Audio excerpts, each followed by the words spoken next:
예, 언제나처럼 오늘 하루 중에 정치 뉴스 여러분께 말씀을 드리고 또 함께 생각해보는 뉴스 인앤아웃으로 신율의 뉴스 정면 승부 출발할 텐데요. 오늘도 여러분도 좋아하시고 저도 좋아하는 YTN 이우영 아나운서 함께하겠습니다. 안녕하십니까? 안녕하십니까. 새로 생기는 정면승부 코너 속에 꿋꿋이 살아남은 들꽃 같은 남자, 건물 사이에 피어난 장미 이우영입니다. 내가 얼마나 이우영 아나운서를 지키려고 노력을 많이 했는데요. 아유, 진짜 내가 그 노력을 한 거 보면 내가 말을 안 해서 그렇지 엄청 했어요. 제가 오늘 의도하진 않았는데 건물 사이에 피어난 장미 같은 색깔을 입고 왔습니다. 약간 튤립 같기도 하네요. 네. 왜 그 그러시죠? 색깔이 뭔지 아세요? 네덜란드 색깔이죠. 개혁신당 이준석 전 대표의 그 개혁신당의 색깔이에요. 네, 저는 어떤 정치적 지금 메시지를 정치적 중립을 지켜야 되는데 저는 어떤 정치적 메시지를 내포하고 있지 않습니다. 네. 근데 우리 왜 이렇게 새로운 코너 많이 생기는지 알아요? 우리 청취자 여러분도 궁금하실 것 같아요. 청취자 여러분들이 원하셔서요. 아니죠. 이 새로운 모습을 보여드리려는 것도 있지만 더 중요한 거는 이 방송법상 예비 후보자라도 고정 코너에는 정기적으로 출연해서는 안 됩니다. 90일부터요. 네. 그렇기 때문에 이제 고정적으로 나오실 분들은 다 우리 청취자 여러분들이 뭐라고 생각하시느냐, 아, 저분은 출마를 안 하시는구나 이렇게 생각하시면 돼요. 예? 그래가지고 이제 고정 코너 사실 모르겠어요. 오늘 옷 색깔 봐가지고 이우영 아나운서 어떻게 될지 모르지만 많이 근데 아직은 진짜 회색은 없다. 예? 아직은 회색은 없어요. 아니 다시 또 그렇게 가려. 네. 근데 아직 당 색깔이 정해지지 않았어요, 거기는. 네. 근데 그걸 고려한다 그러더라고. 그 오렌지 색깔. 오렌지 색깔이 어디 있죠? 여러분 보이는 라디오에서 YTN 라디오 보실 수 있는데 신기하다. 지금 어떤 제가 되게 칙칙한 그레이색을 입고 있지. 방금 봤는데 없어졌어요. 야, 마술도 하네. 요즘 제 주변 지인들이 정면 승부를 보면은 그 교수님이 끝없이 공격하는 창 같고 제가 끝없이 방어하는 방패 같다. 창과 방패의 대결 같다라고 얘기하더라고요. 마술 같. 네. 그거 아세요? 제가 우리 학교 마술 동아리 지도 교수를 한 15년인가 그 정도 했어요. 요새는 뭐 안 하지만. 그래서 이게 스승이 날 때 이럴 때 애들이 이제 마술 도구 조그만 거 좀 뭐 비싸지 않은 거 이런 거 사가지고 와요. 마술은 도구가 되게 중요하거든요. 그럼요. 알아요, 마술 좀? 그럼요. 어떻게 알아요? 저 마술 할 줄 압니다. 뭐예요? 언어의 마술사잖아요. 지금도 하기는. 저 언어의 마술사잖아요. 저 청취자 여러분 죄송합니다. 요새가 청취율 조사 기간인데요. 이런 또 불편을 드려가지고 제가 이게 대신 사과를 드리는 이 말씀인데요. 여러분 청취율 조사 기간이기 때문에 지역번호 02 2000번 되든 6000번 되든 무슨 번대로 걸려오는 전화 다 좀 받아주십시오. 그래서 청취율 조사라면 신율의 뉴스 정면 승부를 듣고 있다. 이렇게 말씀해 주시면 저희가 엄청나게 도움이 됩니다. 좀 도와주시고요. 좀 도움을 간곡하게 부탁을 드립니다. 이우영 아나운서에 대해서 하실 말씀이 있으면 우물정 0945 샵 0945로 문자를 보내주시면 제가 대신 혼을 내든 뭐를 하든 하겠습니다. 근데 문자의 상당수는 저를 공격하는 문자지 이우영 아나운서는 칭찬만 하는 문자가 많아요. 친구가 많아서 그런지. 여론입니다. 예, 짧은 문자 50원, 긴 문자 100원의 유료 문자입니다. 자, 오늘 어떤 얘기부터 해보죠? 네, 한동훈 국민의힘 비대위원장이 내놓은 네 번째 정치개혁안부터 한번 살펴보겠습니다. 한동훈 위원장 전국 순회를 돌고 있는데 오늘은 인천시당 신년 인사회에 참석을 했습니다. 국회의원 정원 축소를 네 번째 정치개혁안으로 제시를 했는데요. 국민의힘이 이번 총선에서 승리해서 국회의원 수를 300명에서 250명으로 줄이는 법 개정을 제일 먼저 발의하고 통과시키겠다 이렇게 말을 했습니다. 현행 공직선거법은 국회의석을 지역구 253명, 비례대표 47명 등 300명으로 규정을 하고 있는데요. 한 위원장의 발언을 살펴보면 여러분께 여쭤보자. 지금 국회의원 수 300명 적정한가 아니면 줄여야 하는가 라면서 사실 국민들께서 어떻게 생각하실지 답을 오래전부터 알고 있다. 문제는 실천할 의지와 결의가 있는 정당이냐 그렇지 않느냐의 차이다라고 말을 했고요. 민주당에게 이번에도 반대할 것인지 묻겠다라고 이야기를 했습니다. 앞서서 한 위원장이 국회의원 불체포특권 포기나 금고형 이상 확정 시 재판기간 세비 반납, 귀책 사유로 치러지는 지역의 보궐선거 무공천을 정치개혁안으로 제시를 한 바 있는데요.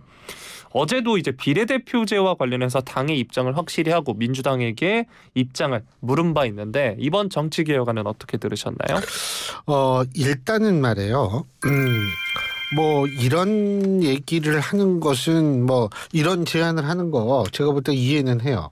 왜 그러냐면 우리나라에서 뭐 딴 나라도 마찬가지예요. 민주주의하는 국가들은 다 정치 혐오가 굉장히 많기 때문에 이제 그런 차원에서 얘기를 하는데 여기에는 두 가지 문제 있죠. 저는 지금 국회의원 수를 줄여야 된다, 늘려야 된다 이건 너무 길기 때문에 그 얘기를 하고 싶진 않아요. 단지 한동훈 위원장이 하는 얘기가 그다지 국민들이 충격적으로 받아들이지 않을 거라는 문제점을 지적하려고 합니다. 그러니까 예를 들자면 본인들의 귀책 사유로 저게 됐을 때 그 뭐죠? 귀책 사유로 재보선을 할 때는 재보선을 실시할 때는 지금 다시 이우영 아나운서가 마술을 부려서 다시 옷을 풀었습니다. 근데 귀책 사유로 재보궐선거하면 후보를 내지 않겠다. 이 얘기를 했단 말이에요. 이 얘기는 옛날에도 얘기를 했었어요. 그리고 지금 국회의원 숫자 줄이겠다. 이 얘기는 김기현 대표도 얘기를 하고 조경태 의원께서도 맨날 얘기를 하고 그러니까 이 의원들이 많이 얘기를 한 거예요. 근데 이거를 새삼스럽게 지금 다시 얘기를 한다면 국민들의 여론에 호응할 수는 있겠지만 사실은 이게 신선한 충격감을 주기엔 아주 미흡하다라고 저는 봐요. 만일 제가 한동훈 위원장이었다면 전 이런 얘기 안 할 겁니다. 뭐라고 얘기를 할 거냐면 우리 뽑아주면 22대 국회의원 월급 반으로 줄이겠다. 지금 너무 많이 받는데 이 사람들. 예? 왜 그러냐 하면 자 우리나라 국회의원 월급이 연봉이 1억 5천만 원, 월 평균 1285만 원이고요. 여기에서 끝나지 않습니다. 이 차량 유지비 유류비로 매월 150만 원 받고요. KTX 항공료 전액 지원 받습니다. 귀빈실 귀빈 주차장도 쓸 수 있고요. 의원 홍보를 위해 자료를 발간하고 문자 메시지를 보내는 것도 지원을 합니다. 이렇게 하면 의원실마다 1년에 1억 1천만 원 정도를 받고 있는데 여기에는 물론 연간 5억 원이 넘는 보좌진의 인건비는 빠진 숫자입니다. 자 그러면 1억 1천만 원 더하기 1억 5천만 원. 자 얼마입니까? 지금 그 가격에 충격을 받아가지고. 야, 네. 근데 있잖아요. 네. 그 반응. 네. 여러분이 이우영 아나운서의 반응을 봐야 돼. 이 반응을 보면 얘기를 더 하고 싶어요. 네. 예, 반응이 너무 좋아요. 네. 그런데 그러면 이 정도로 돈 주는 나라가 있느냐? 1인당 국민 GDP 대비 기준으로 따지면 미국이나 유럽 같은 경우에는 국회의원 급여가 GDP의 2배 정도인데 우리나라는 몇 배? 4배에 달합니다. 예? 우리나라는 4배에 가까워서 일본보다도 절대 액수도 많습니다. 예? 그렇기 때문에 이렇게 많이 받는 월급을 반으로 깎겠다. 왜? 국민 돈으로 월급 주는 거 아니에요. 예? 근데 딱 보니까 일이 영 시원찮어. 그러면 당연히 고용주로서 월급 깎아야 되는 거 아닙니까? 그렇죠. 저 같으면 이렇게 얘기를 해야 할 거예요. 두 번째, 제가 사실 말씀드리고 싶은 부분이 또 하나가 이 국회의원 보좌진에 관한 문제인데요. 이 보좌진 같은 경우에요. 예를 들면은 영국이나 독일, 프랑스 같은 경우에 국회의원 보좌진이 2명에서 5명이에요. 우리나라는 지금 9명이거든요. 그리고 일본은 3명이고요. 자기가 더 필요하다 그럼 의원 자신이 자기 돈으로 내서 한 명을 더 몇 명이든 고용을 해야 돼요. 그리고 스웨덴은 어떤지 아세요? 스웨덴은 의원 4명당 보좌관 1명입니다. 예? 그럼 스웨덴 의회 의원들보다 우리나라 의회 의원들이 뭐 입법 활동이나 국가에 기여한 게 그렇게 많은 이게 몇 배를 계산이 안 돼요. 4명당 1명이 우리는 1명당 9명인데 이게 몇 명인지 계산이 안 되는데 그러면은 이런 차이를 그냥 놔둬야 되느냐. 전 이거부터 좀 뜯어고치고 싶어요. 그러니까 국회의원 하면 있잖아요. 내 돈 다 쓰고 가산 탕진하게 생겼고 너무 몸만 피곤하고 이렇게 힘들게 만들면 누가 국회의원 하려고 하겠어요? 예? 정말 사명감 있는 사람만 하지. 근데 이렇게 돈 많이 주고 특권 막 갖다 주고 특권 누릴 거 다 누리고 이러니까 지금 막 공천 때문에 난리가 나는 거 아닙니까? 제가 한동훈 위원장이라면 이런 얘기를 했을 텐데 참 안타까워요. 예. 그래서 제가 볼 때 이런 그 250명 감축 법안 뭐 그 국민들이 공감은 하겠지만 충격은 받지 않을 겁니다. 이 정도보단 좀 더 세게 나가야 되죠. 예. 제가 한동훈 위원장이라면 이랬을 것이다. 물론 이런 얘기를 하기 때문에 저는 정치를 못하지 안 하지만 한동훈 위원장 조금 제가 볼 때는 좀 참신한 충격을 줄 수 있는 그런 쪽으로 좀 신경을 써야 되는 건 아닌가 이런 생각이 듭니다. 근데 월급을 들으니까 그런 생각이 드네요. 사실 이런 의원분들 저희뿐만 아니라 어디 방송국 가면 뭐 저희가 뭐 다과를 대접해드리거나 그러잖아요. 직접 사다 주셔도 좋지 않을까라는 생각을 좀 해보네요. 그렇죠. 네. 네. 네. 간혹가다 커피 사오시는 의원들은 있어요. 근데 네. 참고적으로 방송에 나오는 국회의원들은 저희가 출연료를 지급하지 않습니다. 원래 그 차관급 이상은 그 저게 안 되거든요. 근데 뭐 이렇게 많이 버릴까? 네. 그렇습니다. 뭐 더군다나 뭐 지급할 이유가 전혀 없죠. 네. 네. 자, 다음 소식 한번 살펴보도록 하겠습니다. 더불어민주당 홍익표 원내대표 오늘 한동훈 비대위원장을 향해서 술 안 먹는 세련된 윤석열에 불과하지 않느냐 이렇게 발언을 했고요. 자꾸 대통령의 아바타 소리가 나온다라고 하면서 비판을 했습니다. 국민과 야당에는 공격적이지만 여당을 위기에 빠뜨린 장본인인 대통령과 부인에 대해선 여전히 굴종적 모습이다라고 이야기를 한 건데요. 대통령 눈치를 보지 말기를 바란다 이렇게 말을 했습니다. 더 이상 자신과 대통령의 관계가 검찰총장과 부하검사의 관계도 아니고 김건희 여사로부터 카톡 지시도 받아선 안 될 것이다 이렇게 말을 했는데요. 윤 대통령이 2년 연속 신년 기자회견을 열지 않고 올해는 잘 짜인 각본으로 본인이 하고 싶은 말만 하고 사라지는 행사만 소화하고 있다라고 하면서 대통령실 홈페이지를 본인 사진으로 도배하며 광폭 행보를 보였던 김건희 여사도 한 달 넘게 모습을 드러내지 않고 있다는 점을 지적을 했습니다. 이렇게 대통령 부부가 모두 사라져버린 건 대통령실과 여당의 선거 전략으로 보인다라고 이야기를 했고요. 홍 원내대표는 한 위원장이 국회의원 불체포 특권 포기 그리고 세비 반납을 제안한 것에 대해 발언을 했는데 헌법 개정 사안이라면서 대통령의 제의 요구권을 제한하는 등과 관련한 헌법 개정 사안에 대해 준비하고 있고 준비되는 대로 여당과 적극적으로 협의하겠다라고 말을 했습니다. 자, 민주당은 한동훈 위원장을 향해 대통령 아바타 이런 비판을 내놨습니다. 민주당의 비판은 어떻게 들으셨나요? 이거는 결국은 한동훈 위원장이 조금 귀담아 들을 부분이 있을 것 같아요. 뭐냐면 아바타 소리를 안 듣기 위해서는 한동훈 위원장이 자신의 목소리를 분명하게 때로는 윤 대통령의 의견과 각을 세우는 모습을 보여줬더라면 아마 이런 얘기가 나오더라도 큰 이 사람들이 신경을 안 쓸 겁니다. 근데 한동훈 위원장이 여태까지 보여준 것 중에서 대통령실과 그렇게 각을 세우거나 완전히 다른 입장을 보이는 것은 아직은 저는 기억이 안 나요. 네. 그래서 사실은 제가 항상 하는 얘기지만 예를 들면은 쌍특검법에 대한 거부권 행사하기 전에 거기에 대한 자신의 본인만의 입장 개진을 사실은 했어야 된다고 생각해요. 어제 저희가 신평 변호사와 인터뷰를 했는데 신평 변호사께서 이런 말씀을 하셨습니다. 자기가 이분이 헌법학자거든요. 경북대 의대가 아니라 경북대 법대 교수를 오래 하신 분인데 20년 넘게 하신 분인데 이분이 뭐냐면 거기 위헌적 요소가 많다는 거예요. 그 특검법. 오케이 문제가 있으면 다른 제안을 해야죠. 그러니까 자기의 목소리를 좀 내고 더군다나 한동훈 위원장은 국민의 이 생각이 곧 나침반이다라는 식으로 얘기를 했는데 그런 의미에서 여론이 과연 어떻게 이걸 바라보고 있는가 이런 것도 좀 생각을 해서 제가 볼 때에는 조금 대통령하고 결이 다른 얘기를 좀 했더라면 더 제가 볼 때 높은 인기를 누리지 않았을까라는 그런 생각이 듭니다. 그리고 민주당 쪽에서 이런 얘기를 하지 않겠죠. 그래서 제가 볼 때 그런 점이 좀 아쉽다. 그런데 이제 제가 이제 항상 제가 정치학을 한 지가 40년 정도 됐는데 제가 항상 얘기하는 것이 뭐냐면 여론은 이끌어가는 것이 아니고 여론은 순응하는 거예요. 특히 이제 사회가 다원화되고 다양한 목소리가 존재하는 곳에서의 여론은 그렇게 돼야 되는 거거든요.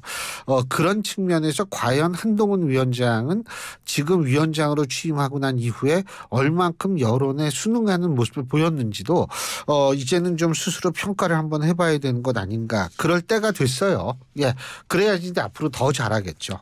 네. 자, 다음 소식 살펴보겠습니다. 민주당을 탈당한 이원욱, 김종민, 조응천 의원이 주축인 미래대연합 오늘 다음 달 설 연휴 전 제3지대 통합론에 대해 이르다는 입장을 밝혔습니다. 어제 제3지대 통합 목표 시한으로 설 연휴 전을 거론을 했는데 개혁신당 이준석 정강정책위원장이 솔직히 빠르다고 생각한다라면서 부정적인 견해를 내비치자 이에 보조를 맞춘 것으로 지금 풀이가 되고 있는데요. 미래대연합 공동대표인 박원석 전 의원 오늘 기자들과 만나서 사견인데 저도 이르다고 생각한다라고 하면서 그때까지 통합 빅텐트는 안 된다고 말을 했습니다. 또 어떻게 민생을 위한 정치를 할 것인지 국민에게 설명하는 게 우선이지 통합하는 게 우선이 아니다라고 말을 했고요. 공동대표인 이원욱, 조응천 의원이 어제 제3지대 통합론 설 연휴 전 통합론을 거론한 것에 대해선 물리적, 정치적 통합이 아니더라도 일종의 정치적 선언 같은 것을 해야 한다는 의미였을 것이다라고 부연을 했습니다. 그때까지도 물리적 통합이 어려울 수도 있다라고 이야기를 하면서 이야기를 했고요. 공동대표 김종민 의원도 BBS 라디오 인터뷰에서 언제 될지 장담할 수는 없지만 가능한 설 전에 정치적 선언과 국민들에 대해 약속은 해야 한다는 생각과 계획을 말씀드린 것이다 라고 말을 했습니다. 민주당과의 재결합 여부에 대해서는 이재명 대표의 정치는 결국 시한부로 이런 정치로 민주당을 계속 끌고 가는 건 어렵다라고 말을 했습니다. 자, 미래대연합 공동대표 직함을 가진 이원욱, 김종민, 조응천 의원 그리고 박원석, 정태근 전 의원 모두 이번 총선에서 지역구에 출마하기로 했다고 하는데요. 어제도 저희가 이준석 전 대표의 속도 조절 이야기 전해드린 바 있습니다. 오늘 미래대연합에서도 같은 결의 목소리가 나온 건데요. 이 소식 뉴스인 부탁드리겠습니다. 글쎄요. 어제 이원욱 의원이 그러니까 미래대연합의 지금은 공동 대표를 맡고 있죠. 이원욱 의원께서 스튜디오에 나와서 이제 인터뷰를 할 때 무슨 얘기를 했냐면 건물을 짓겠다고 얘기를 했어요. 텐트도 아니고 집도 아니라 건물을 짓겠다. 그런데 일단은 2월 초경에 창당을 일단은 하겠다라는 입장이거든요.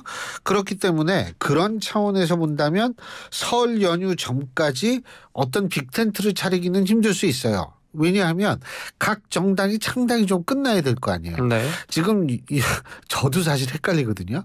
새로운 미래가 있고 미래대연합이 있고요. 미래대연합이 있고 새로운 개혁신당. 네.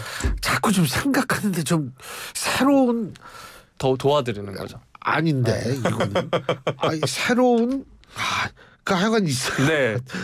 제가 찾아보겠습니다. 네. 그러니까 새로운이 두 개가 있어요. 새로운 미래가 있고 그 이낙연 전 대표가 추진하는 정당 새로운 선택. 네. 금태섭 전 의원이 하는 새로운 선택, 새로운 미래 헷갈리잖아요. 이게. 네. 거기다 미래대연합이 있고 개혁신당이 있고 이제 이렇잖아요. 지금. 그런데 바로 이런 상황에서는 우리가 이렇게 볼 때는 이게 지금 새로운 미래도 아직 창당 준비를 하고 있는 과정에 있거든요. 일단은 창당을 해야지 그다음에 빅텐트를 할 수 있는 게 왜 그러냐면 이게 빅텐트 속에 들어가서 각 정당이 독립된 그 상태에서 같이 선거를 치르는 선거 연대 형식을 갖느냐 아니면 합당을 하느냐가 일단 당이 다 만들어져야지 결정이 되는 거 아니에요. 그런데 이게 당 만들기가 이렇게 이게 쉽게 되지 않아요. 개혁신당도 아직 가칭해요. 네. 예, 그 옷 색깔하고. 근데 더워가지고 아까 막 엄청나게 더워하던데. 근데 개혁신당이 사실 저는 뭐라고 생각하냐면 거기도 지금 일단 창당을 완전히 끝내야 되고 그래서 이게 설 전에 뭐가 이루어지긴 힘들어요. 하지만 제가 볼 때 2월 중순 중하순까지 어떤 그 형태로든 그 거대한 이 연합체적인 모습을 드러내면 얼마든지 선거는 치를 수 있습니다. 그러니까 지금 이게 굳이 서두를 필요는 없다라는 생각이 듭니다. 예. 네. 자, 다음 소식 살펴보도록 하겠습니다. 예. 국민의힘 정영환 자꾸 그렇게 옷으로 가리고 있으면 더워요. 괜찮습니다. 아, 더울 텐데. 국민의힘 정영환 공천관리위원장 오늘 22대 총선 승부처로 꼽히는 수도권에서 여론조사 반영 비율을 높이는 쪽으로 경선 룰을 바꿀 가능성을 시사를 했는데요. 당 지지세가 높은 곳이 아닌 곳은 국민의힘을 지원하는 비율이 10%밖에 없다면 90%의 뜻을 모른다. 그런 분들도 참여해야 한다면서 우리를 반대하더라도 국민의 뜻이 뭔지 알아야 한다라고 말을 했습니다. 서울, 경기, 인천, 대전이 격전지라면서 네 군데에서 어떻게 배치할 것인지가 중요하다. 데이터에 기초한 시스템 공천을 할 텐데 좋은 사람들이 많이 와야 한다라고 덧붙였습니다. 이 정 위원장의 언급은 당원 50, 여론조사 50%인 기존 경선 룰을 손봐서 수도권에서는 전반적인 민심을 보여주는 여론조사 반영 비율을 높일 수 있다는 뜻으로 해석이 되고 있는데요. TK 등 당원 많은 지역은 경선 시 당원 비율을 높일 것인가 라는 기자들의 질문에는 당원들 뜻 안에 국민 여론이 충분히 반영됐을 가능성이 있지 않나 라고 하면서 수도권과 반대로 영남권의 경우 당심 반영 비율을 높일 수 있다는 뜻을 내비치기도 했습니다. 선거는 전쟁이라고 생각을 한다면서 선거는 주권자인 국민의 마음과 손잡는 전쟁으로 굉장히 중요하다라고 이야기를 했고요. 지난번에 이뇨한 혁신위에서 기여를 해서 기존의 우리 당이 비상대책위원회로 갔는데 그게 큰 전환이었고 의미가 있다고 본다 이렇게 말을 했습니다. 그러면서 좋은 바람을 이번 공천을 통해서 좋은 사람을 공천함으로써 조직과 표로 연결되도록 해야 할 것이다 강조했습니다. 정 위원장의 발언을 살펴보면 격전지 그리고 TK에서도 경선 룰을 바꿀 수 있다 이건데요. 이런 방안에 대해서는 어떻게 평가하시나요? 요새 전쟁이라는 단어가 많이 등장해요. 이재명 대표가 서울대병원 퇴원했으면서도 전쟁과 같은 정치를 종식시켜야 한다. 여기는 선거는 전쟁이다. 왜 전쟁 같은 사랑 그 뭐죠? 그 전쟁 같은 사랑 그 노래. 네. 갑자기 그 노래가 생각이 나는데 아니 이게 이렇게 전쟁이다. 수고하셨습니다. 되게 부끄러워하네요. 예. 그런데 이 전쟁 전쟁 다 좋은데 경산룰을 바꿀 수 있다. 자, 퀴즈 들어갑니다. 아니요. 코커스가 뭐예요? 코커스요? 오늘 아이오와 코커스 끝났잖아요. 알죠. 근데 그냥 예능으로 받아보고 제가 코가 컸어. 네. 코가 컸. 네. 여러분 죄송합니다. 네. 오늘 가뜩이나 좀 날씨가 좀 풀렸는데 다시 여러분 오늘 추워질 것 트럼프 같아요. 대통령이 거기서 승리를 맞아요. 했죠. 네. 당원대회, 네. 코커스, 프라이머리는 일반 유권자들 대상으로 하는 거. 근데 아이오와 코커스는요. 당원들 숫자가 얼마 안 돼요. 아이오와가 40명 제 기억으로는 40명 정도밖에 안 돼요. 그래가지고 이제 거기에서 90%를 넘겼다 그러면 한 36명이 찍었다 이런 의미거든요. 근데 제일 처음에 시작하기 때문에 기선을 제압할 수 있다라는 의미로 그런데 이 미국도 말해요. 그게 꼭 코커스 하는 지역 코커스 이런 거는 있지만 지역마다 달라요. 예? 그리고 우리가 프라이머리라고 얘기를 하는 오픈 프라이머리도 이게 이 규정이 달라요. 전부 주마다. 그렇기 때문에 우리나라가 이게 획일적으로 다 하는 거지 이 지역마다 경선 룰이 다를 수는 충분히 있는 겁니다. 그거 가지고 우리가 뭐라고 얘기할 수는 없어요. 그리고 뭐죠? 90% 하여간 뭐라 그랬잖아요. 네. 90%가 90%의 뜻을 모른다. 모른다. 네. 그런 얘기를 했는데 어쨌든 경선 룰이 지역마다 다를 수는 충분히 있다. 미국 같은 경우를 보더라도. 그래서 제가 볼 때에는 글쎄요. 그럴 수는 있어요. 근데 이게 여론조사를 어떻게 하는 것인가, 전화 면접을 할 것인가, 이런 거. 그리고 전화 면접을 할 때에는 여론조사 문항이 되게 중요하거든요. 그러니까 예를 들자면은 대통령 거부권 행사를 어떻게 생각하십니까 하는 것 같고 민주당이 단독으로 통과시킨 쌍특검법에 대한 대통령의 거부권은 어떻게 생각하십니까? 이게 다르거든요. 이렇게 되면. 그러니까 이제 그런 문항 같은 경우에는 후보들의 어떤 공통적인 동의를 얻어가지고 하면 되는 거니까 제가 볼 때는 여론조사 그 방식 뭐 이렇게 해가지고 합의만 잘 본다면 저는 뭐 지역마다 경선룰이 다르다 이거 해가지고 큰 문제는 없지 않을까라는 생각이 들게 됩니다. 근데 뭐 짐을 싸는 거 보니까 여기까지 합니까? 라는 신호를 보내고 있는 것 같아요. 그죠? 빨리 나가고 싶죠 지금. 네, 짧게 더 가겠습니다. 짐을 괜히 쌌습니다. 네. 예. 문재인 정부가 집값을 비롯한 주요 국가 통계를 조작했다는 의혹을 수사 중인 검찰 김현미 전 국토교통부 장관을 소환해서 조사하는 것으로 알려졌는데요. 대전지검에 따르면 이제 김 전 장관이 오늘 오전 피의자 신분으로 소환돼 조사를 받고 있습니다. 이 감사원이 청와대와 국토부가 2017년부터 2021년까지 한국부동산원이 통계 수치를 조작하게 했다면서 김 전 장관을 비롯해 전임 정부 정책실장 4명 등 22명에 대해 수사를 의뢰한 바 있죠. 김 전 장관은 혐의를 부인한 것으로 지금 전해지고 있습니다. 수사의 범위가 또 이제 어디까지 올라가고 더 확대될지도 관심이 쏠리고 있는데요. 이 소식 뉴스인 부탁드리겠습니다. 뭐 저는 이거는 일단 뭐 소환 조사를 하고 부인을 하고 있으니까 뭐 이것이 어떻다 저떻다 얘기할 수는 없지만 제가 여기서 강조하고 싶은 것은 이 통계 조작이 있는지 없는지 이 부분은 확실하게 밝혀져야겠죠. 그러니까 이 통계라는 것이 이 실제적으로 이걸 기반으로 해가지고 현대 사회에서는 정책이라든지 이러한 것들이 이루어지는데 조작이 없었다면 문제 전혀 없죠. 근데 조작이 많이 있었다고 수사 결과 재판 결과에 밝혀진다면 여기에 대한 책임은 분명히 물어야겠죠. 여기까지 하죠. 네. 수고하셨습니다. 고맙습니다. 예, 지금까지 코커스에 대해서 예능으로 답한 YTN의 이우영 아나운서였습니다.